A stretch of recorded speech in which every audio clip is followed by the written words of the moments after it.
Di tengah kebutuhan energi yang makin meningkat seiring dengan target pertumbuhan ekonomi, Indonesia dihadapkan pada tantangan besar. Di satu sisi, Indonesia memiliki komitmen untuk menurunkan emisi karbon dan mencapai target net zero emission di tahun 2060. Sehingga dibutuhkan proses transisi menuju penggunaan energi bersih. Terlebih, pemerintahan Presiden Prabowo Subianto telah menargetkan Indonesia untuk membangun sekitar 100 gigawatt pembangkit listrik baru, di mana 75% diantaranya berasal dari energi baru terbarukan atau EBT. Namun di sisi lain, ketahanan dan kedaulatan energi nasional juga tidak dapat dikesampingkan dalam proses transisi energi tersebut. Apalagi saat ini produksi energi di dalam negeri dan pasokan energi Indonesia masih didominasi sumber energi konvensional seperti batu bara serta bahan bakar minyak. Batu bara bahkan merupakan salah satu komoditas andalan ekspor yang menopang neraca perdagangan Indonesia. Sedangkan bahan bakar minyak masih sangat dominan digunakan dan sebagian juga mendapatkan kucuran subsidi dari pemerintah.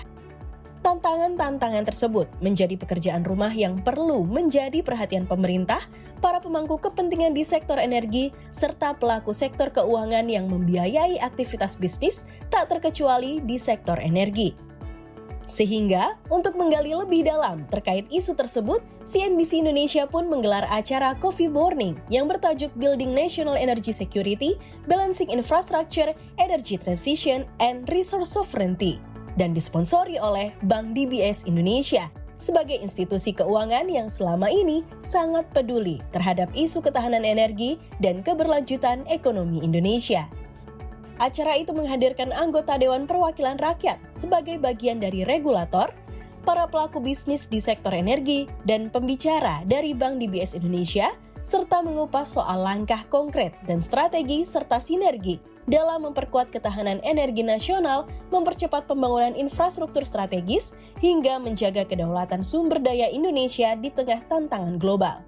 Di acara tersebut, Presiden Direktur Bank DBS Indonesia, Lim Chu Chong, menyoroti soal tantangan negara-negara Asia mencapai target ambisi netral karbon atau net zero emission tak terkecuali Indonesia.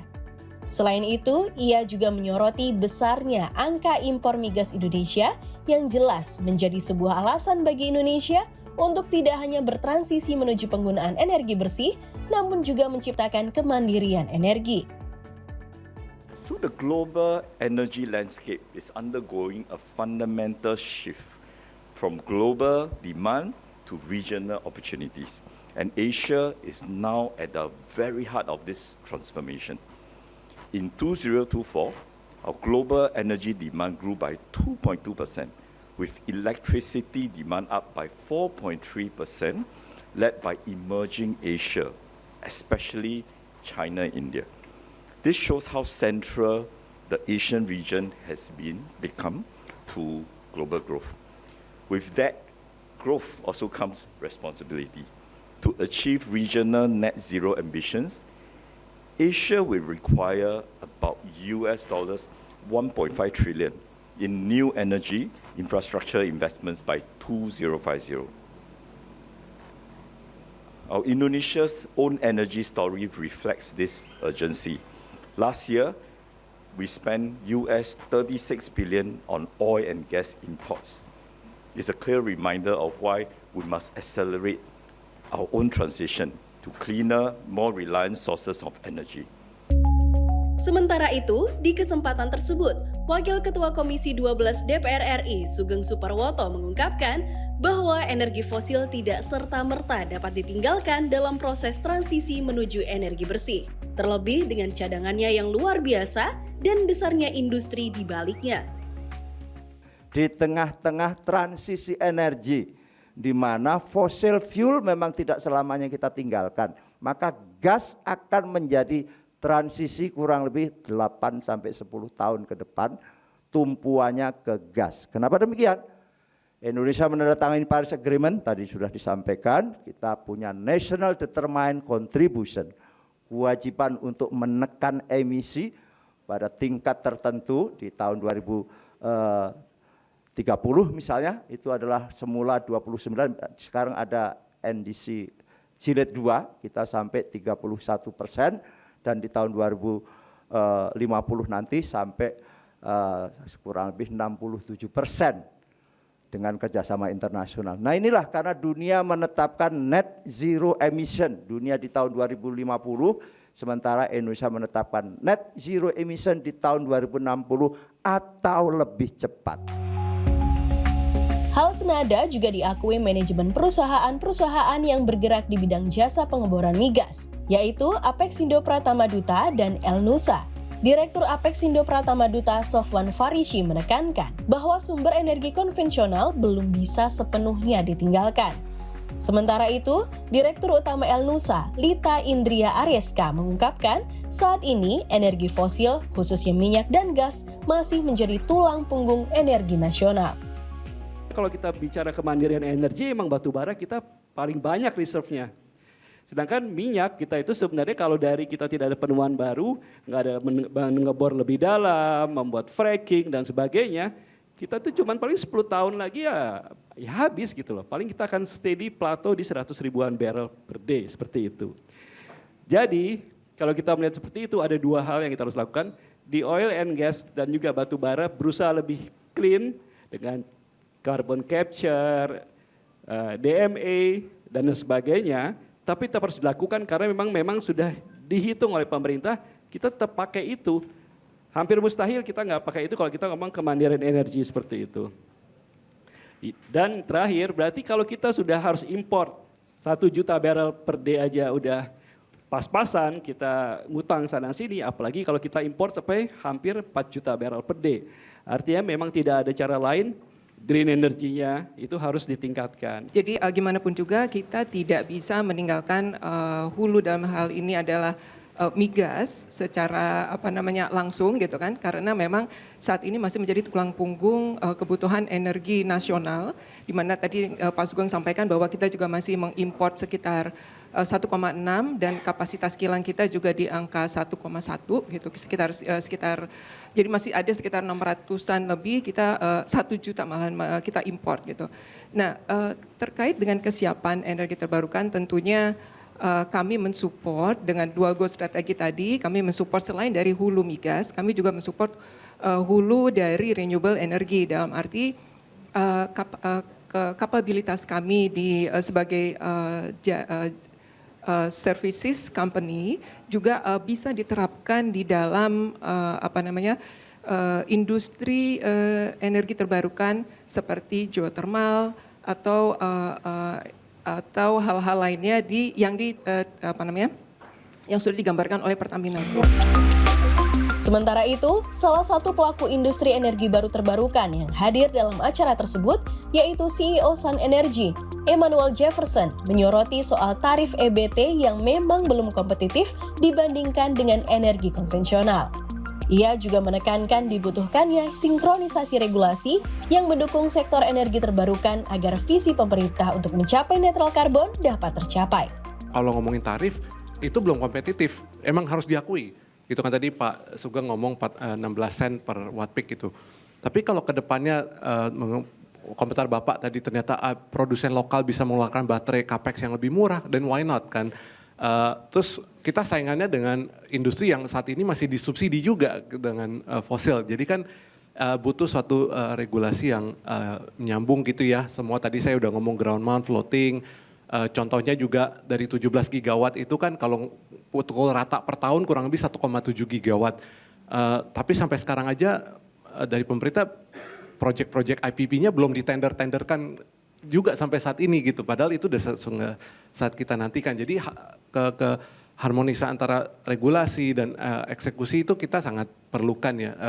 Karena kalau ngomongin financing, seperti tadi Bu Lita juga katakan sebenarnya tidak menjadi masalah saat ini ya. Kalau ngomongin baseload solar, kita sudah banyak investor bahkan juga termasuk dari bank atau investor luar negeri udah tertarik pengen melakukan di Indonesia. Cuman mereka menunggu kepastiannya kapan nih, proyeknya kapan nih gitu, regulasinya gimana. Itu aja sih jadi yang mungkin penutup dan harapan dari saya.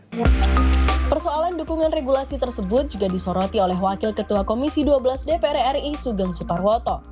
Sugeng menegaskan bahwa tanpa kebijakan yang mendukung, maka ekosistem energi bersih akan sulit terbentuk. Kita harus sepakat ada namanya kebijakan yang memihak, affirmative policy kepada renewable energy.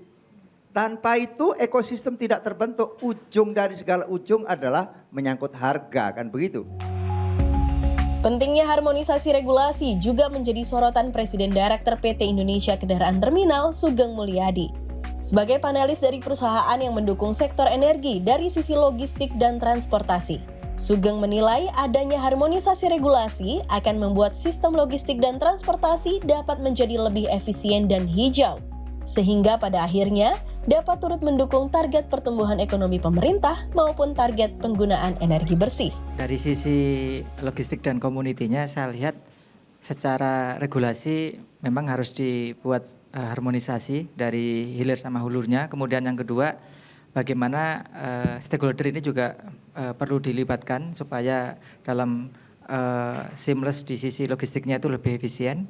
Kemudian yang ketiga, barangkali yang tadi disampaikan oleh teman-teman bahwa EBT dan transisinya harus memberikan nilai tambah bagi Indonesia dan pertumbuhan Indonesia, dan menurut hemat kami logistik sebagai salah satu tools di dalam meningkatkan daya saing Indonesia juga mempunyai kontribusi bagaimana membuat suatu ekosistem yang lebih bersih, lebih hijau, dan punya daya saing yang bisa meningkatkan perekonomian Indonesia.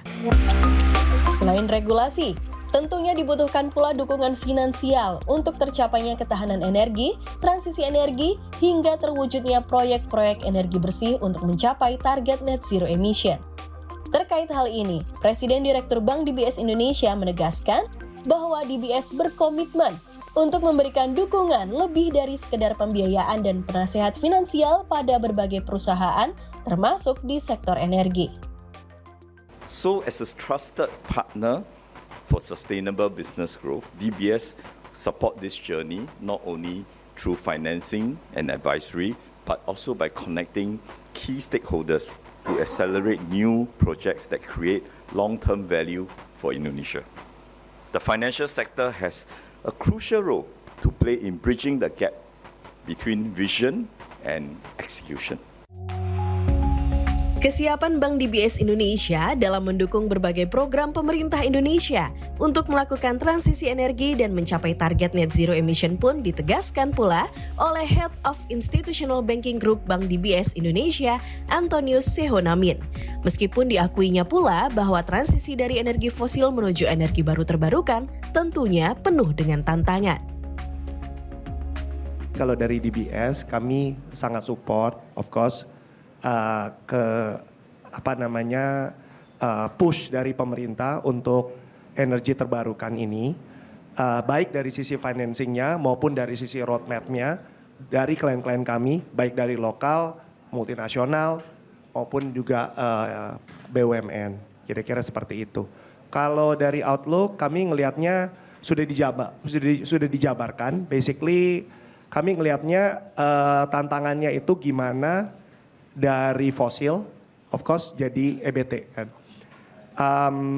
Tapi kami siap untuk membantu sesuai dengan rancangan yang sudah ada sampai tahun 2035 dari negara. Pada akhirnya, dukungan regulasi dan pendanaan memang menjadi aspek yang harus dilakukan secara beriringan untuk mewujudkan ketahanan dan kedaulatan energi serta tercapainya target net zero emission di Indonesia. Baik pemerintah, pelaku usaha, maupun pelaku industri jasa keuangan perlu bersama-sama mewujudkan komitmen tersebut. Dari Jakarta, Tim Liputan CNBC Indonesia.